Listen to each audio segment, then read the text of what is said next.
to Wrestling with the Future. I'm your host, Psychic Medium Angelo, joined as always by Jeff the Ref Robinson.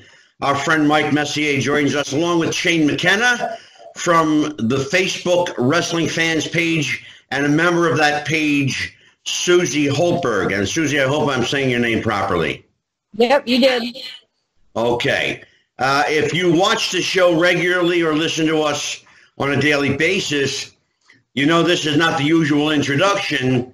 We have breaking news as we go on the air tonight. Sad news of the passing of Rocky Johnson. He is Dwayne The Rock Johnson's father. He passed away today at the age of 75. There has been no cause of death listed as of yet by the hospital or the medical examiner or police department. So we send our condolences to the Johnson family.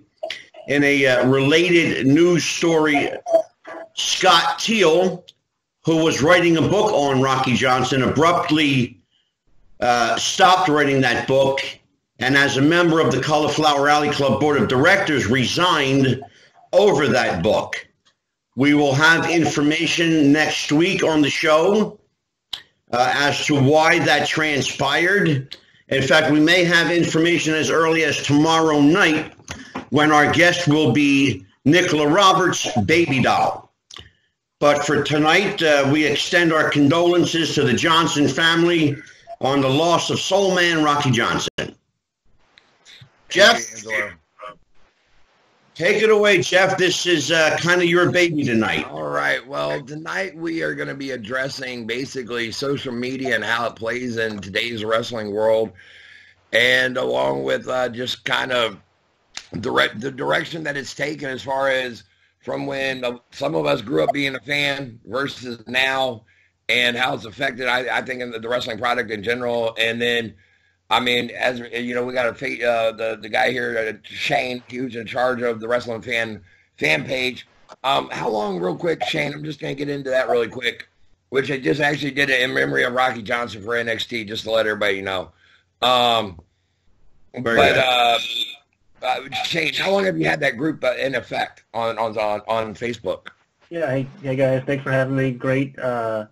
Long-time wrestling fan, first-time caller here. But I've had the group since September 2017. Okay. And it's got over 32,000 members. It's crazy to see everyone debate and talk about wrestling, all that. I mean, I know some of our discussions on that page can get rather interesting from time to time up there. And I mean, you know, some of it can get heated. Sometimes it's not. I mean, it's got to be kind of even harder for you as a moderator on what to even make a judgment call on what's allowed, what's not allowed, and when do you put a kibosh on something versus letting it kind of go. Yeah, we allow everything as long as it's talking about wrestling. Yeah. And not bullying or attacking and targeting members. So we average 200,000 posts a month. And of all of that, you'll have one or two here and there that could be attacking or need to remove somebody, but for the most part, it's just fun wrestling fans talking about wrestling. There you go. Okay. Now, Mikey, how are you doing tonight? Mikey Messier is here, and I'm very happy to be here. And I would say that I'm one of probably the original 4,000 or 5,000 wrestling fans Facebook group members. And I've had the pleasure of talking to Shane on his own podcast once or twice. And I know that Shane's a big pro wrestling enthusiast, so I'm doing well. That's good. And Susan, how about you? How are you doing tonight? I'm doing pretty good. I've been a fan for, well, pretty much since I was born. My parents we used to have wrestling in this area every weekend, and my parents would either work security or set up or whatever, and so I pretty much grew up around it. And I did take a break from watching it for a while because it just got to be too much. So I started watching it for at least 10 years. Wow. And then I came back watching it again, and I hate the fact that I took a break from it. I seem to have forgotten all the old wrestling knowledge that I had. Or every once in a while, some trivial thing will come up that I know I used to know the answer to, and I can't think of it now. Yeah. Now, real quick, I mean, I guess one thing that I would say is social media, I think, comes into play a lot these days as far as the wrestling product goes. I mean, like, fans tend to, I mean, I honestly actually say, thank God that the internet really wasn't it but a baby when Nitro and Raw were going at war, because so many fans, AEW, and then you got the NXT fans who just want to, it's like they want to attack each other instead of going, you know what, you like yours, I like mine. Let's go with it. What do you think about that, Shane? I mean, do you see that a lot on the board, a lot of the us versus them mentality? Yeah, there's always posts about ratings. Do ratings matter? Or 1 week AEW's up and with 800,000 viewers, and the next week it's 750. And I love the competition. I think back about 10 years ago, January 4th, remember when Raw and Impact went live with head-to-head? Right when Bret Hart returned and Hogan was on Impact. But that's the last time we've really had the Monday Night Wars. So I think having them now on Wednesdays or whatever night we have them, we're going to always have that us versus them mentality. And even watching the network or watching live on TV, I don't know. What are your thoughts if ratings matter? Do you think ratings matter, and do you like the head-to-head back and forth? Oh, I mean, personally, I like the head-to-head, but I mean, I don't know that ratings matter as much these days as they once did. I mean, case in point, TNT just announced today that they just signed AEW until 2023 without nothing to prove. I mean, they just signed them for another 2 years or 3 years. They might add a second show weekly as well. And I'm all for everybody having a place to work. I don't want to see AEW fold or anything like that, but I mean, if ratings mattered that much, even to the TV stations these days, I don't know that they would have signed them to such a, you know, for another 3 years without nothing, with them not even having proved anything other than for the last 4 months. Jeff, can I interject here? Go ahead. Okay, I was a member of Shane's group, and no longer am. I say was a member. I enjoyed the time that I spent there, but one of the issues I have, particularly with social media, regarding pro wrestling is that, and Shane, everybody who listens to this show knows that, and Jeff will tell you, I have this saying, you know, every wrestling fan is an expert. They're all experts. Yep. I've forgotten more about wrestling than most of these kids will ever learn. Okay? So let's be clear. I left Shane's group out of pure necessity. The aggravation was killing me. There are some people, however, like Mike Messier, who I love to death, who will make an argument and who likes to argue. I'm a lover. I'm not a fighter. Okay.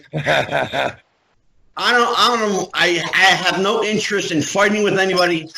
I don't want to debate. I just look. If you like what you like, enjoy it. Okay. Susie, she pointed out a classic case, Jeff. What was that? She left wrestling for 10 years. It was too much for her. I left wrestling for 20 years. I myself, I guess I'm that one weird guy who's never pulled myself away from it. I never have. It's always been my mistress and my lover and my best friend that I've always been able to turn to, that's always been there for me. Yes, I was a kid growing up. But Jeff, you take comfort in that. I do. It was no longer comforting for me. No, I get that. I do. I totally get that too. I mean, Jeff, can I ask you a question to Shane? Yeah. Because I know I promised that this was going to be... No. Go ahead. Okay. Shane, my question to you is simple. As the moderator and creator of this group, what say-so do you have over how much debate and or argument you'll allow? What do you mean say-so?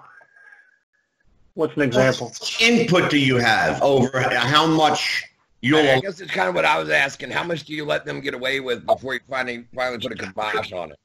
Good, yeah. Put it.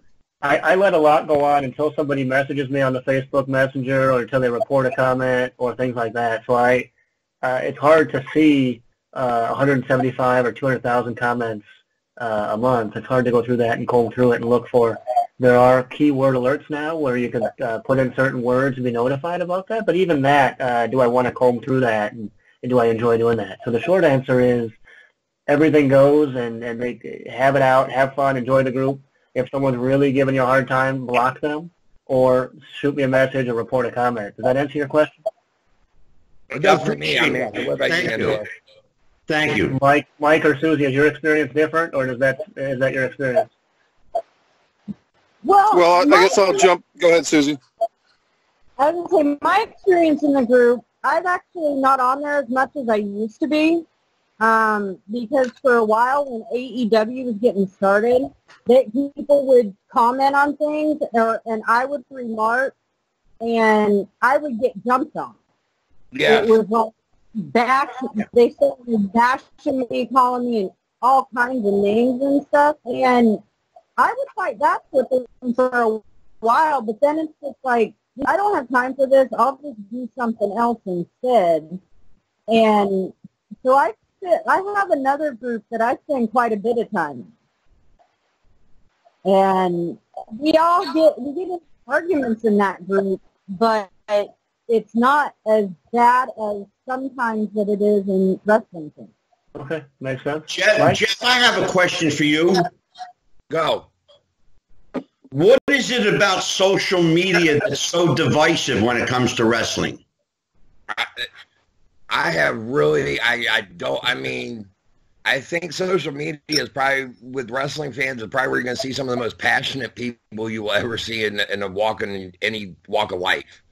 I mean, more so than any even sports fan out there supporting their team, more than any, it's crazy to watch. I mean, case in point, recent history, when because of a comment that Jim Cornette made on a TV show, Twitter takes over and all of a sudden he's pulled off the air. Yeah. I mean, it's crazy. That just is beyond my comprehension of that the power of social media is like that these days where the wrestling culture is concerned. When it used to be, get a thick skin or don't watch. I mean, well, get up. Jeff, I have a question for you. Yeah. Was it social media that did that, or was it Cornette's mouth? I think it was, okay, Cornette did not do himself any favors by the comment, but social media came into play as far as going after the NWA and telling them, we're not going to watch you if you don't pull them off the air. And then as soon as they pull them off the air, guess what? They still didn't watch. They actually turned them off in droves. That's a very good point, Jeff. Mikey, chime in here, please.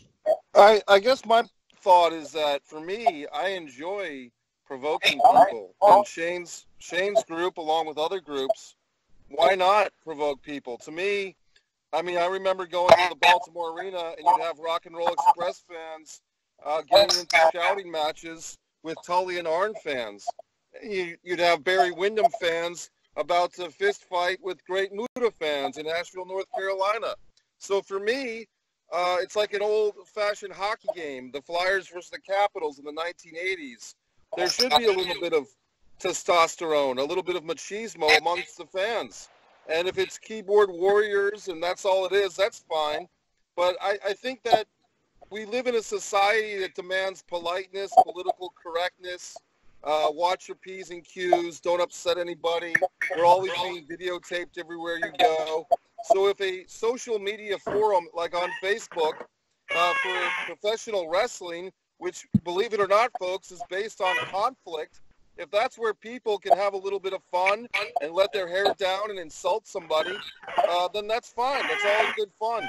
Nobody gets hurt. Fair enough. I mean, I could get that, but I mean, I think at the same token, like Susan was saying, there's taking it a little too far. I mean, just because she had a comment, you get 20 or 30 people all of a sudden dive in on you and go, you're wrong and you suck and you're this and you're that. You don't need to name call me because of my opinion. You don't agree with it.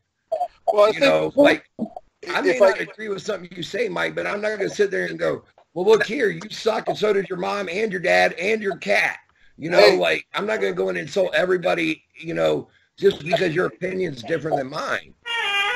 I've had professional wrestlers retweet and insult me. Lance Storm, Disco Inferno, Joey Ryan have all insulted me on Twitter, and I'm still sitting here. I'm not crying about it. You know, I think actually fans take pride in having a wrestler cut a promo on them on Twitter. I really do. Yeah, I mean, that I think to them is like the ultimate go-to, like, hey, look at it there. I riled them up, you know, or I got blocked by them, you know. Yeah, I've been blocked by Jericho. I've been blocked by Cornette, and I still buy his stuff. I still buy his hamburger towels and so forth. Oh, I hey, don't take it personally. It took me 8 months, but I got blocked by Joey Ryan. Be getting on him about doing his penis flips. So he's horrible. I popped Sue on that one. Well, you know, as you guys are discussing this, I just got a message from a guest we had just the last week, as a matter of fact. And Jeff, our friend Kenny Bolin says to say hi, and he wants me to put a shout out to everybody watching Wrestling with the Future. So from the Star Maker, Kenny Bolin, hello and good day, sir. You talk about Mr. Controversy. There is one guy right there. I guess I have a question, if I could raise it, Angelo and Jeff, to the panel, to Shane, to Susan, to everybody. And I guess I want to do something a little bit extreme. And instead of just wondering what's good about Raw or what's this or that, is WWE worth watching? That's the hardcore question I'd like to ask everybody, to give a personal opinion. Shane, go to soon, then I'll chime in. Go. All right. So is it worth watching? Yeah, but I unfortunately judge the success of how good Raw is or SmackDown by how much I fast forward through the show. And I don't watch it live. So imagine back about 15, 20 years ago before DVR and, you know, watching with VCR. It was fun to watch it live. You might catch something goofy. You might catch something that wasn't supposed to be on there. But when I'm watching it now, and if I fast forward through a segment, I'm not going to catch some of those things like the security guards tackling the preacher, things like that. So the long-winded answer to your question is I'm watching it. I'm still a fan. I watch the pay-per-views. I enjoy the group. I love talking wrestling. But I think the quality's gone down some a little bit. And when they come to town, I don't go as often as I used to a few years ago. I wish I had that energy and desire and love to go and pay $35, $45, $75 to go to watch a show. What about you, Sue? I think it's watchable. If nothing else, it supports the certain wrestlers that the fans, you know, they can pick and choose who they like, and supporting them is important as much as supporting the company. I don't agree with everything the company is doing. I don't get it. Like the Bobby Lashley Lana crap, I don't get it. But apparently people love it, and I really wish they quit so the storyline fits in. It's gone on way too long already. But I still watch it. Even when I wasn't watching wrestling regularly, I would check in every once in a while and catch it. My biggest thing was I grew up here, being close to Kansas City. I was on a WCW. That was my company. When it started going downhill and it looked like WWE was going to buy it, that's when I quit watching. And I regret doing that now because I did miss some great things. But at the time, I just wasn't feeling it anymore. It didn't matter. I recorded it more than I watched it live. And it was just, I decided to just give it a break and it wasn't the same for you. The only reason I came back was I actually was flipping through the channel and it was on and I stopped it and watched it, and the match that I watched was a Roman Reigns match. And I know everybody gives himself beat up. He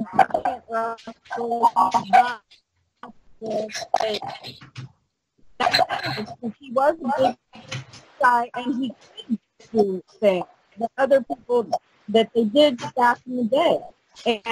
And since then, I can watch it. I now have plenty of favorites. Some of the old people that I watched are still there. And Susie, I have a question for you. You just told Jeff that when WCW was bought out by WWE, you stopped watching. Why did you do that? Because I wasn't a WWE person at the time. And even to this day, I don't like the McMahon style. I mean, I know the man's a genius when it comes to creating things, but it's just not. There's just something that WCW had that WWE didn't, and it's still missing now. And even though I see AEW, and they have the WCW feel to them, but they're not there. And I know I just seen on an article that they're thinking about adding a second show. It is way too early for them to be starting a second show. Agreed. Yeah.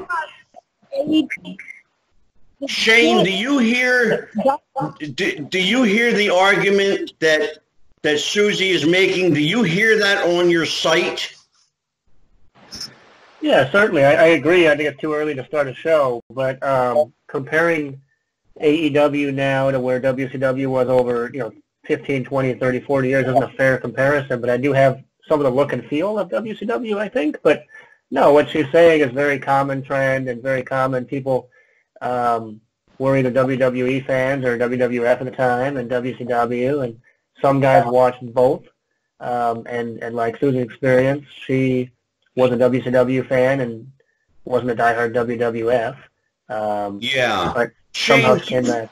Shane, do you find yourself ever playing the Jeff the ref position and having to referee disputes or debates or squabbles between page members?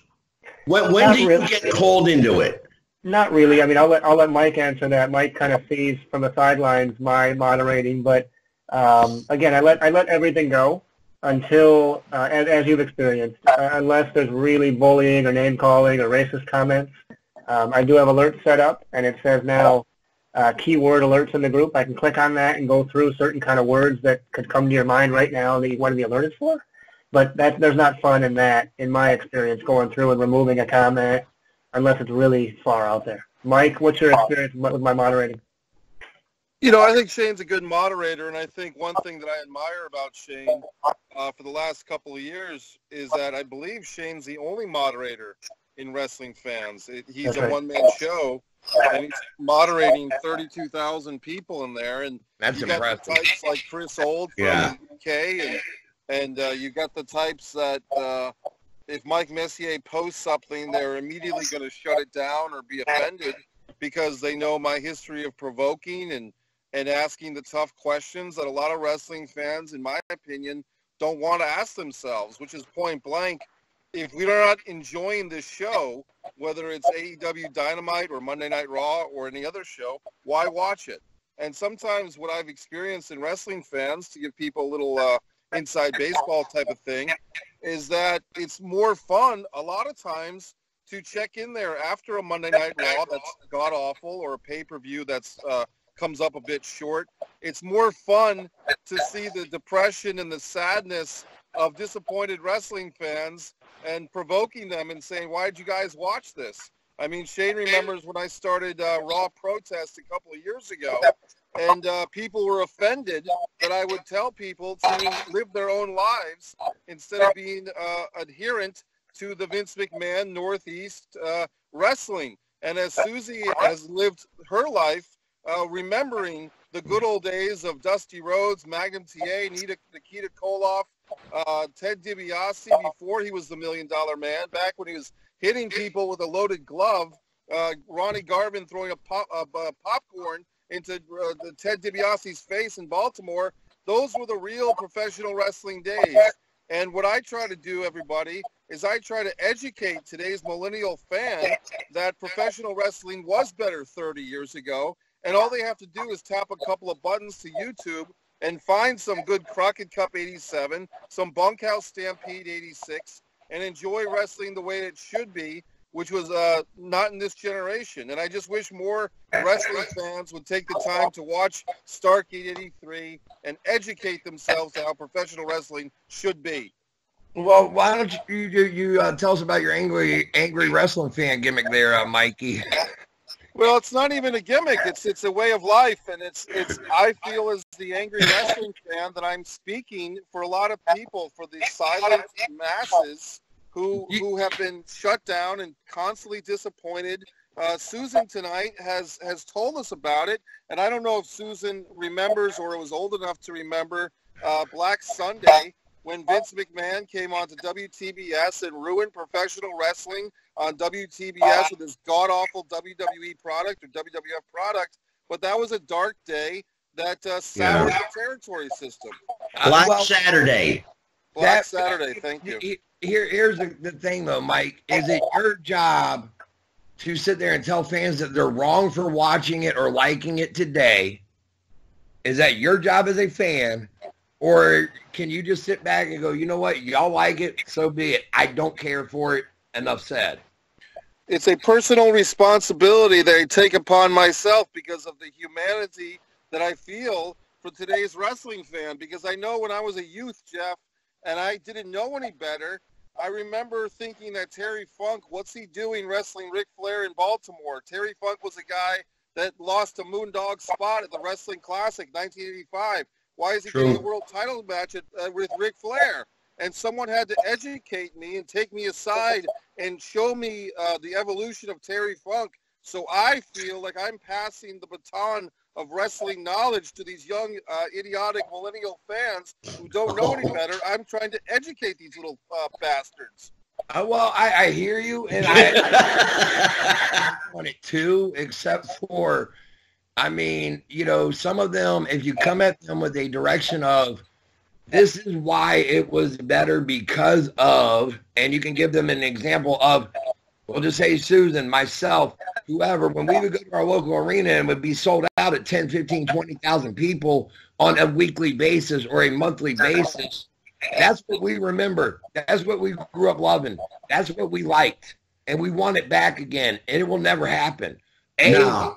And I think, Jeff, I think that's what grieves Mikey and people like myself so much is that we grew up with a certain feel and flavor. I felt it too. And I can accept the new flavor. Look, here's the thing. Wrestling is like ice cream. Yep. If you don't like chocolate, you got vanilla. If you don't like vanilla, there's strawberry.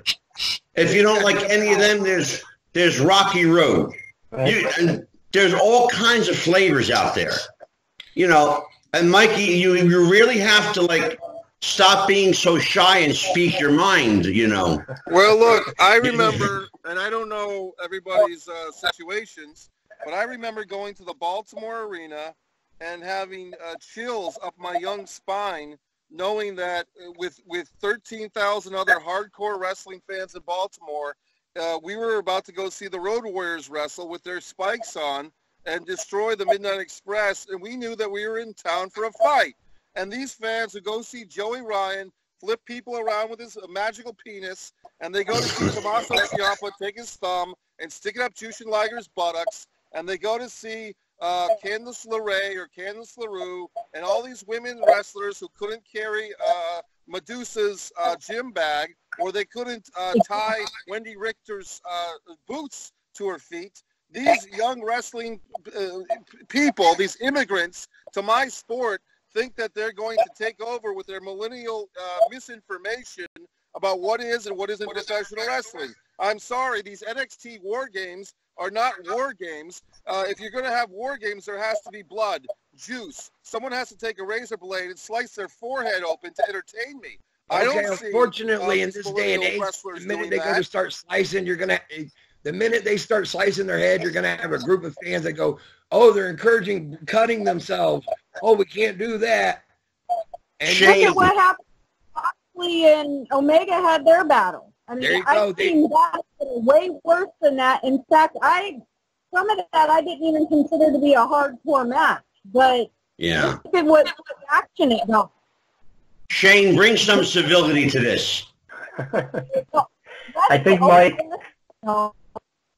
I think you trying to convince someone else, a younger generation, or even the 4 or 5 of us on this call here, it's difficult to convince a wrestling fan to see something differently, right? So I think it's a tall task for any of us to go in and tell someone, hey, it was better, 25 years ago. I'm just very simple is, hey, I like watching wrestling, talking about wrestling. I enjoy going to shows from time to time. So I don't care what kind of wrestling you like. I don't have a lot of experience outside of WWE, WCW, AEW.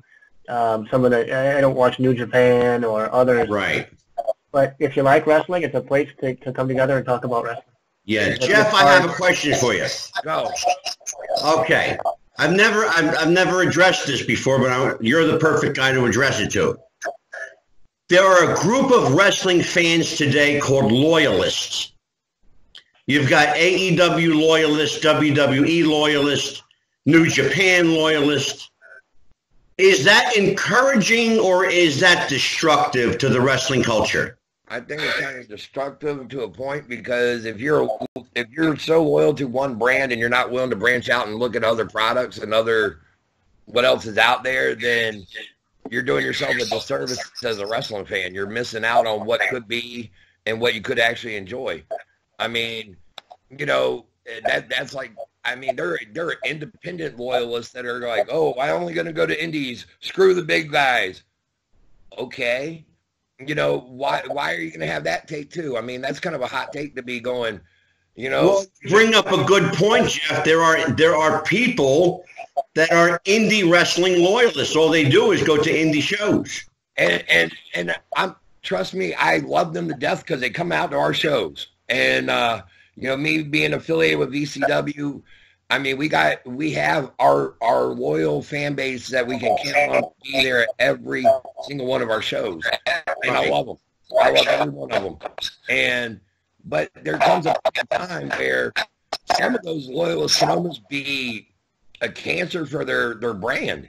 I mean, like when AEW came out and you had the angry WWE fan who wanted AEW to be their new answer, it was like, screw you if you like the WWE.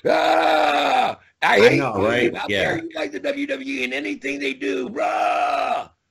Why? Why can't I sit there? That brings me to a question that I have for you and Shane. Does social media have a responsibility to play referee at this point?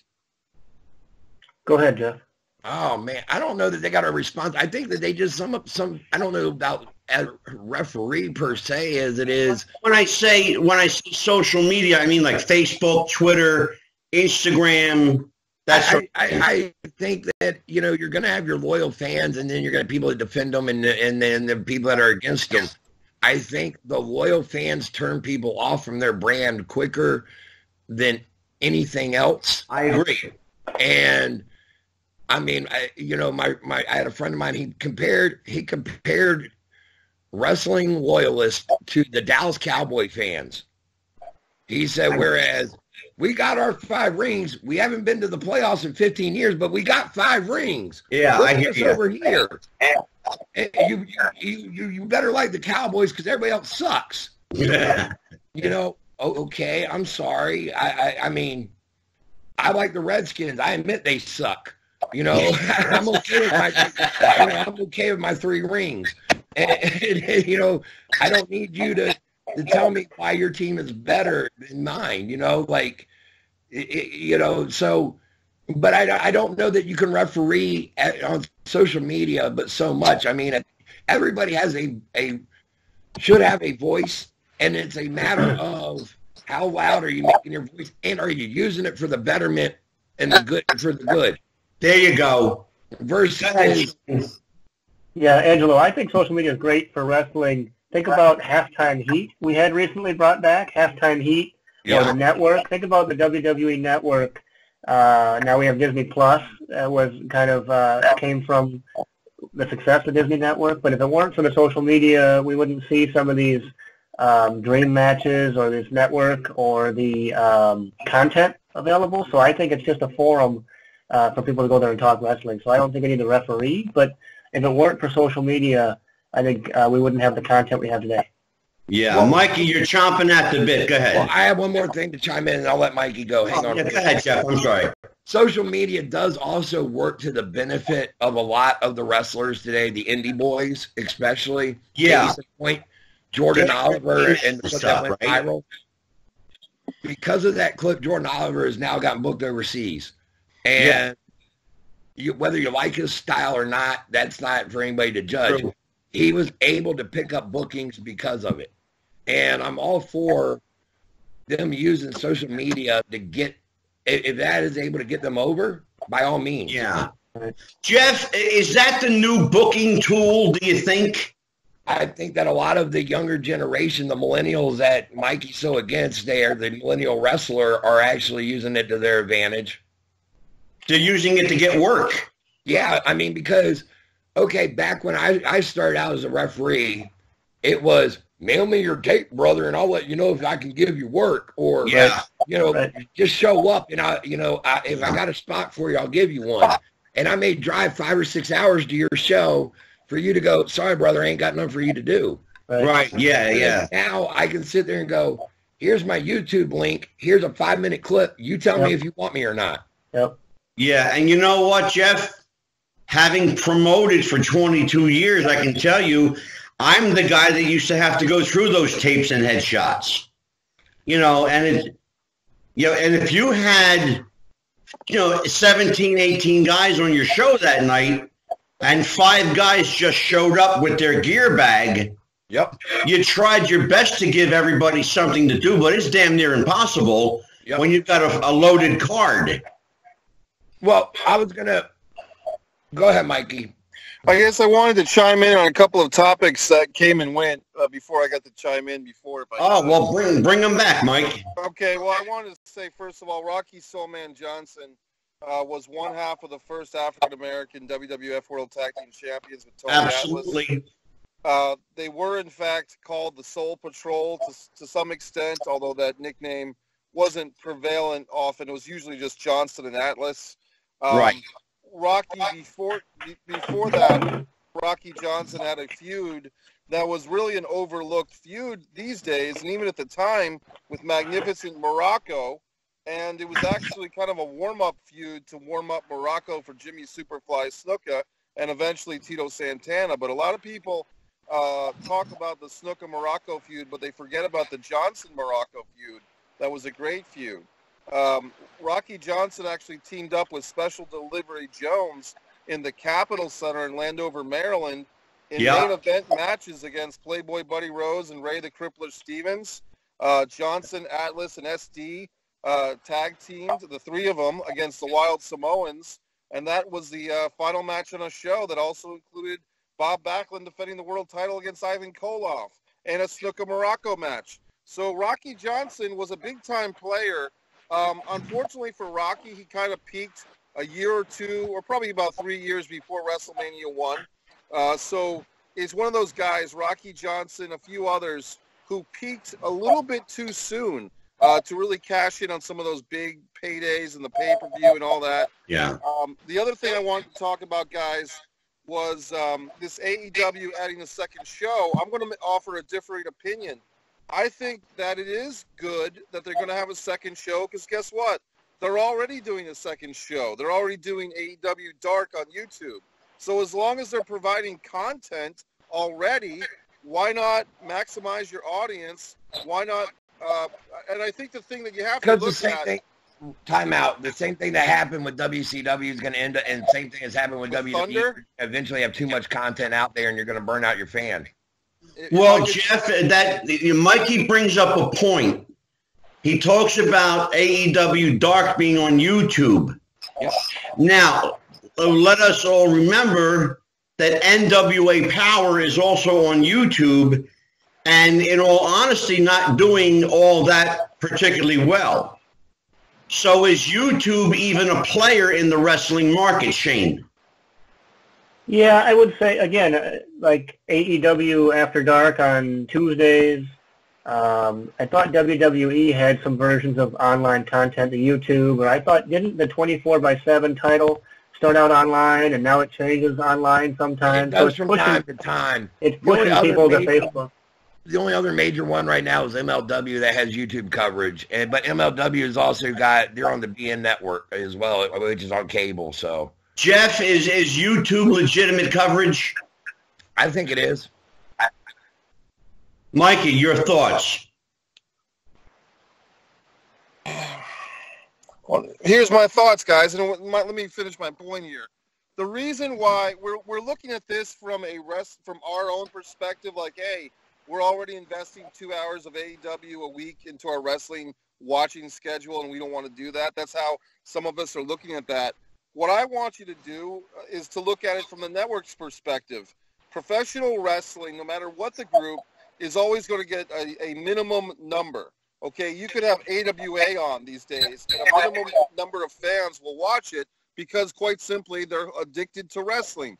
So if you have a baseline audience, even if it's 500,000 people are going to watch this second show, TNT sees that as a worthy investment. They can put stars of their weekly serial shows or basketball players, NBA players, whatever they want to cross-promote. Professional wrestling, and Angelo, you know better than I, but as far as like a big-time sporting event, professional wrestling compared to the National Basketball Association, where you have to have 32 teams, a different team in every city, you have to have a 20,000-seat arena, you have to have cheerleaders, you have to have Charles Barkley. Professional wrestling, where you need Cody Rhodes and 29 other guys on a card in a ring in an arena, it could be a 5,000-seat arena. It's a cost-effective way to provide programming with a built-in base audience of at least 500,000, 750,000, and you can build from that. So I think TNT was smart to bring AEW in for another 3 years. The second show, it's probably not going to get the same rating as AEW, but in this day of a fractured audience, we have to remember we're dealing with a fractured audience. You have PlayStation 5, you have YouTube, you have Hulu, you have movie theaters, all these things that people are going to do besides sit home and watch TV. The numbers that AEW are bringing, although small in comparison to the old WTBS Saturday Night 605 rating or the Monday Night Raw rating of 1998, it's a good rating by today's fractured audience standard. Okay. Susie, you've got, there are 5 people in this call tonight. 4 of them are inside wrestling smart marks, talking heads. You are the true casual fan among us. Do you consider YouTube and social media a legitimate platform to watch your wrestling? I personally don't watch much on YouTube. As far like I don't watch the AEW Dark. I don't watch NWA Power Hour. Occasionally I'll go on there to watch clips. Mostly it's stuff from older wrestling. It's not current stuff. But I think the social media, it helps and it hurts wrestling. Because sometimes things are done and they're out there, and then you lose a lot of the mystique that used to be around wrestling. And it used to be the stuff that brought people in. Now, pretty much, everything's out there. It's hard to get that mystique about it again. Very good point. Hey. What do you think, Jeff? And that's not me that's relaxing. I know before it was almost impossible to get to know the wrestlers as far as just through watching. You've seen their wrestling personality, that was it. So as far as that goes, it's nice to see the other side of them and doing things that, weren't done back in the day. But then again, so much controversy plays out in the social media now that, and people reveal things, or like they'll go to a show and there's no, it takes a lot of the element of surprise out of wrestling that used to exist. Let's talk about that. Susie, I'm going to stop you there. Jeff, let's talk about the element of surprise. I want you and Shane to jump in here. Okay. As far as what social media taking away the element of surprise, I mean, yeah. Are there too many smart marks? No, I wholeheartedly agree. I think the internet and I have blamed the internet. I have blamed Dave Meltzer. I have blamed it all for why wrestling can't be what we, as even 5 of us, all grew up enjoying and liking and watching and whatever. Because, okay, yes, Dave Meltzer existed back in the 80s from 83 on up. Pretty much, he had a dirt sheet out there. However, not so many people knew about it existing other than real insiders, know. And us as wrestling fans, we depended on the wrestling magazines to give us our info.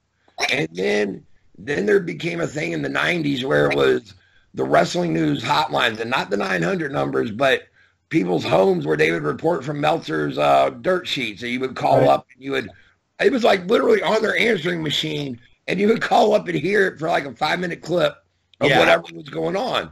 Sure. And it did that ruin it for me as a fan? No, because half the time of what you would hear and read, you would be like, that's bullshit anyway. And now it's almost like they don't want to be wrong. So everybody in the model wants to jump on it. And then because of the internet, because of social media, everybody now thinks that they can be a critic.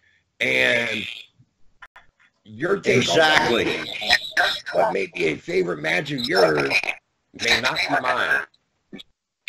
That doesn't mean you're wrong. Just because Dave Meltzer may have not rated a 5-star in his mind doesn't mean it wasn't in mine. Yeah. So what about you, Shane?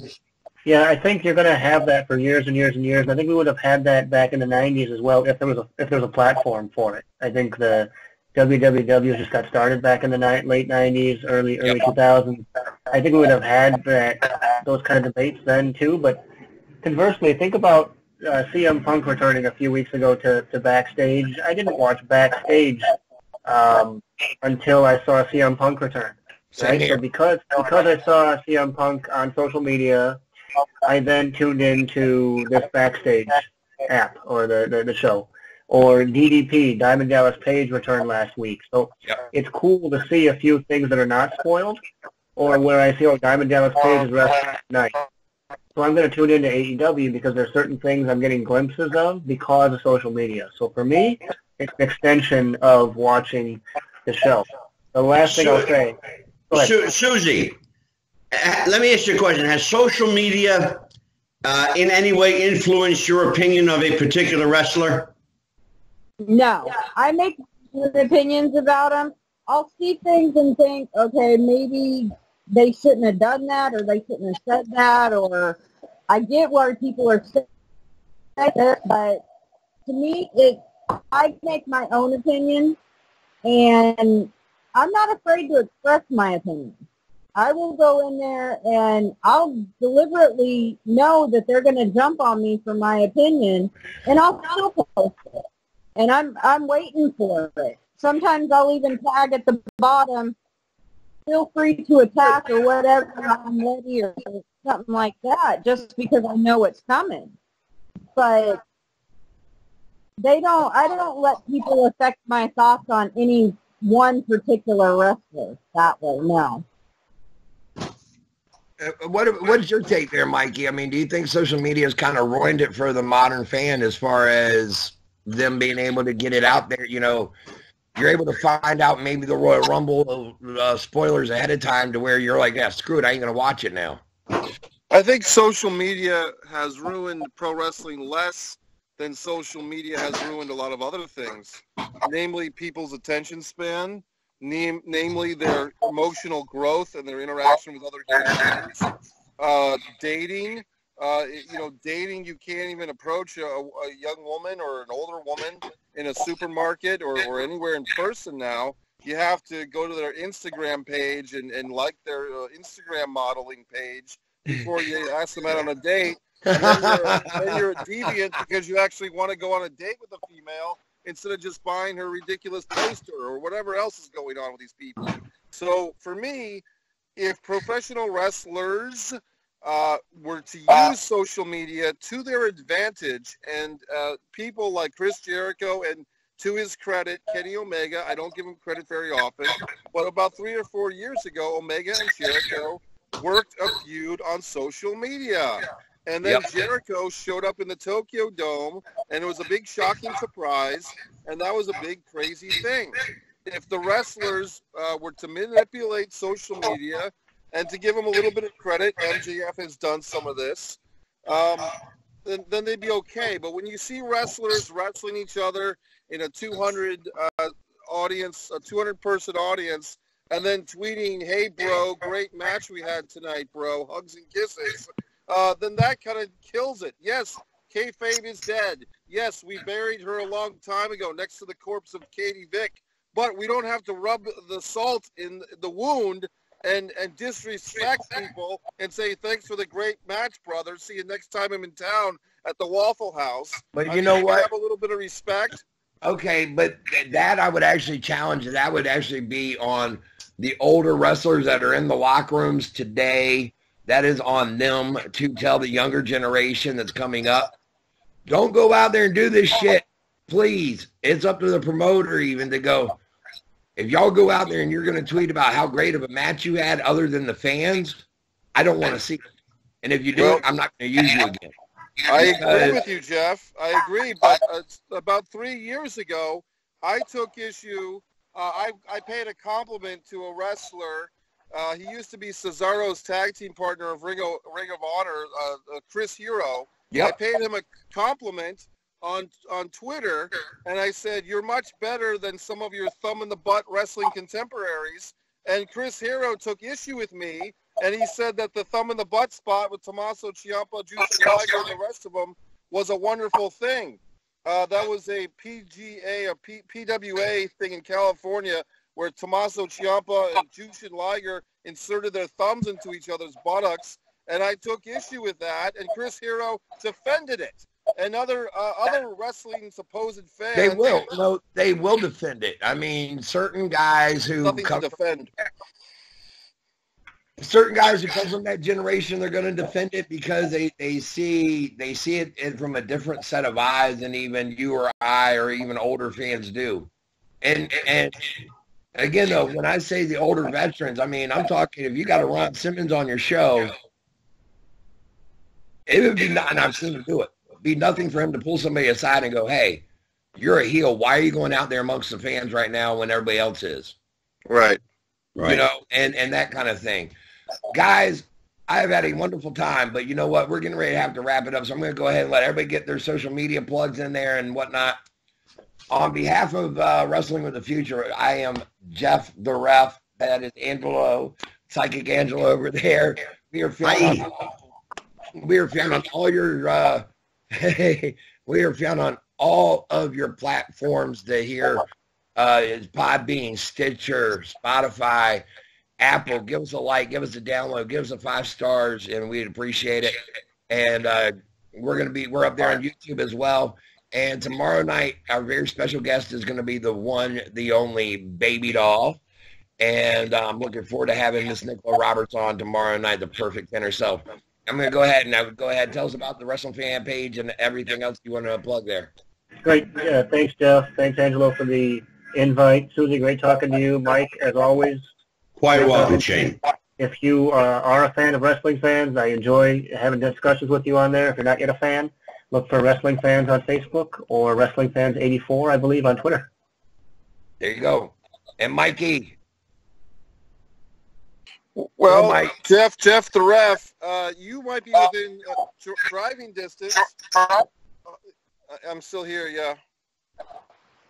You might be within driving distance, Jeff the Ref, of my event on Super Bowl, the big game day, let's just call it that. February 2nd, I will be in Wilmington, North Carolina at 4 o'clock, sharing Mike Messier films. It's Rody Woods Woods Films and Football Fiesta. Look for that on Facebook. Rody Woods Film and Football Fiesta. 4 p.m. Mike Messier shares his films, Q&A, and 6:30 we will be watching the big game, and people can come and have a great time. All right. And Susie, do you have anything you want to plug? No. All right. Really. Well, thank you. Twitter, Regan. Well, thank you very much for joining us tonight, Susan. It was a pleasure having you on there, getting a female fan perspective of things too. I mean, I think it's very interesting, and everything. So thank everyone very much for coming on tonight. We greatly appreciate it. Everyone have a wonderful night. Goodbye. Take care, guys. I'm Jeff the Ref. Angelo. I'm Psychic Medium Angelo saying we will see you at the matches. And happy wrestling, everybody. Bye-bye. Bye.